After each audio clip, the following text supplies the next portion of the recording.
criança boazinha que virou a adulta exausta.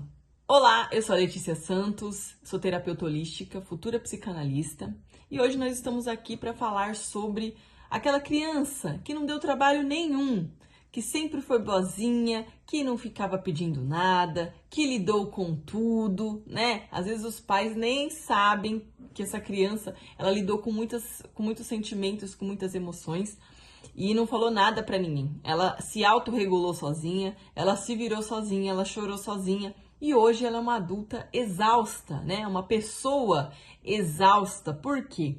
Porque não sabe pedir ajuda. Porque não foi ensinada de uma maneira que fosse um incentivo. Por exemplo, filho, filha, você consegue fazer isso. No apoio, no incentivo. Não, você consegue segurar esse copinho sozinha. Você consegue organizar seu quartinho sozinha, né? Não, a pessoa ela nunca não teve atenção que precisava, né? Ela foi deixada de lado. Por quê? Os pais identificaram, viram que ela era quietinha, que ela era boazinha, não dava trabalho na escola, não dava trabalho na vida, né, em casa, não dava trabalho quando saía. Então, assim, principalmente se tem outro irmão, é assim, ai, fulano consegue, não, fulano dá conta, né? Fulano dá conta de fazer isso porque eu tenho que lidar aqui com essa outra criança aqui, com esse outro filho que não dá conta. Mas, assim, eu sou a irmã mais velha, né? E eu fui a criança boazinha. E eu só deixei de ser adulta exausta quando eu entendi a força da terapia, né? O poder da terapia e o poder de pedir ajuda. Mas isso é só desbloqueado quando você passa pela terapia e entende que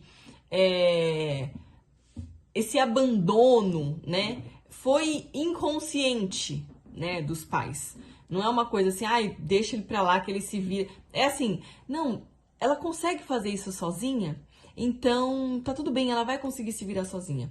Mas eles não tinham ferramentas para entender que mesmo você conseguindo sozinha, você também queria colo, você também queria desabafar, você também queria ajuda, né? Nem que fosse você quer que eu te ajude? Né? Do que ah, não, ela consegue sozinha. Mesmo você respondendo assim, eu consigo fazer, né? Então, é muito difícil você crescer num ambiente assim, que você vai lidando com tudo, que você vai se autorregulando, que você... Pedir ajuda é a última opção, ou nem é a opção, você não pede ajuda, você não fala, você não conversa, você não desabafa. Por quê? Porque você foi vista como a criança super poderosa, né? Você é a criança que... Eu não tive trabalho com a criança. E eu, em análise, em terapia, eu aprendi muito sobre isso. E muito sobre, assim, isso ajudou muito a minha mãe, né? Eu ser a criança boazinha, mas também bagunçou muito a minha cabeça, né? Até hoje eu peço ajuda, assim, eu peço ajuda. Hoje em dia eu peço ajuda. Hoje em dia eu me permito ser vulnerável.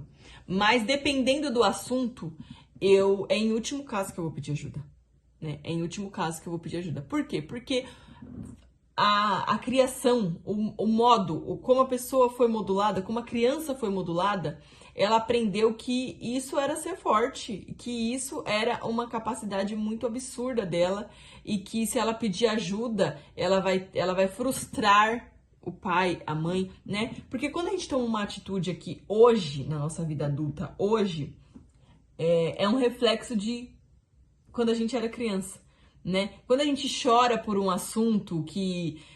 nossa, mas você tá chorando por isso, você é adulta. Não é você com 30, 40 anos que tá chorando, é a criança que tá chorando. Ah, eu não pude ter isso.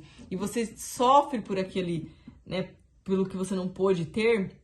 Não é a adulta que tá chorando, é a criança que tá chorando, é a sua criança interna que tá chorando, né? E quando você não pede ajuda, quando você se sufoca e quando você agora nessa idade tá exausta e você tá tendo crise de ansiedade, você fala, mas eu tenho que conseguir. Não é a adulta que tem que conseguir, é a criança, porque a gente vai trazendo isso desde lá de trás. né? E a gente consegue desfazer esses nós em terapia, entendendo que os nossos pais, eles deram o melhor que eles puderam, eles fizeram o melhor que eles puderam, mesmo que foi pouco, né, assim, dentro da sua concepção. Eu, por exemplo, eu consegui perdoar meu pai quando eu entendi que tudo que ele deu, né, que o que ele deu foi tudo que ele tinha. Na minha concepção era nada, mas para ele era tudo. Então, quando eu entendi isso, de entender a vida que ele levou, como ele foi criado, em relação ao vício, o que faltou para ele ter que preencher com o vício na bebida, né? Caiu assim um véu dos meus olhos, sabe? De entender assim, cara, essa pessoa não estava preparada para ser pai. Essa pessoa não estava preparada naquele momento para amadurecer. E o que ela deu foi o melhor que ela pôde fazer, né? E mesmo em relação à minha mãe, né? Então eu fui a criança boazinha. Né? Minha mãe é incrível, maravilhosa. Ela tapou muito vazio, assim, das nossas vidas, né? Da minha e do meu irmão, em relação à nossa criação, porque meu pai sempre ausente. Presente fisicamente, mas ausente, sabe? Assim, a pessoa mais ausente, estando ali perto. Então, minha mãe supriu tudo, mas em algumas situações ela agiu da maneira que ela achava, era inconsciente, né? Então, ela achava que eu conseguia lidar com tudo e foi isso que eu fui aprendendo, que eu fui vivendo, né? Hoje ela tá aí, né? A gente conversa, a gente entende que foi o melhor que nós podíamos fazer uma pela outra e ela entendeu, ela me estende a mão em outros assuntos, em assuntos assim, às vezes ela quer me tratar até como criança, entende? A gente não vai voltar para trás, mas o apoio de hoje é muito importante para a cura da criança lá, sabe? Da criança interior. Então o apoio que ela me dá hoje é muito importante para consolidar o que eu entendi, que o que minha mãe podia dar naquele momento era aquilo. Entendeu? E hoje não é uma compensação, filha, hoje eu posso fazer mais, eu consigo fazer mais. Por quê? Porque minha mãe também teve uma vida muito difícil ao lado do meu pai. Então ela não estava 100% ali, ela estava tentando sobreviver também.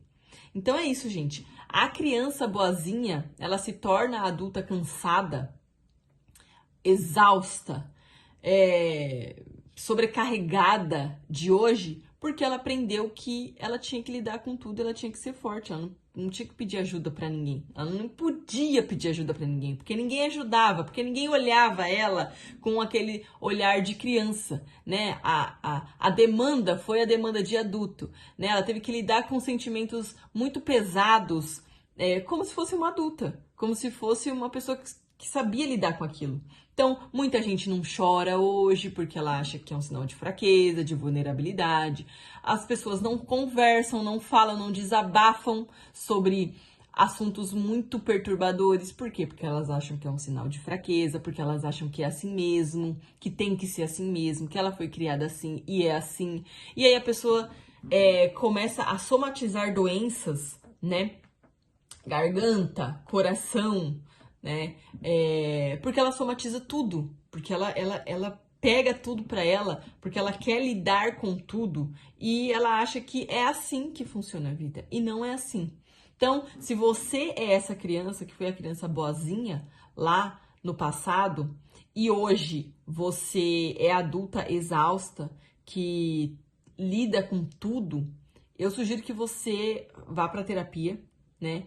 E se você não tem condições de... Hoje em dia tem muitos canais, tá? Se vocês quiserem saber aqui, vocês podem perguntar. Tem alguns canais que ajudam em relação a valor, tá?